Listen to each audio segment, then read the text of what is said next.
নমস্কার বন্ধুরা, বিশাখা দেবী কুকিং বে আপনাদের স্বাগতম। এই যে আজকে রান্না হবে মিক্স বেগুন, শিমলা মির্চ, আলু, কপির ডাঁটা সব দিয়ে মিক্স সবজি হবে, ভেজে ফ্রাই করে বানাবো। আর হবে এই লম্বা লম্বা বেগুন ভাজা আর সজনা ডাঁটার তরকারি। বন্ধুরা সাথে থাকুন, দেখতে থাকুন। আপনারা লাইক করুন, সাবস্ক্রাইব করুন। আপনারা থাকলেই তবে আমি আগে যাব।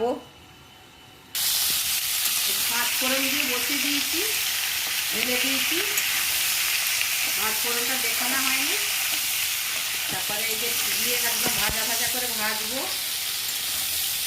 নুন হলুদ দিয়ে দিয়েছি।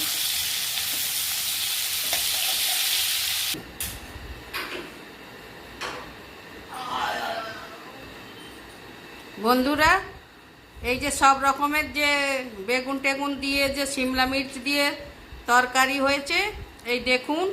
আপনারা একবার ট্রাই করে কমসে কম দেখবেন কিরম লাগে, তারপরে বলবেন। ভালো থাকবেন, সাবস্ক্রাইব লাইক করবেন। ডাল তো আছেই, ডালটা আর দেখাবো না।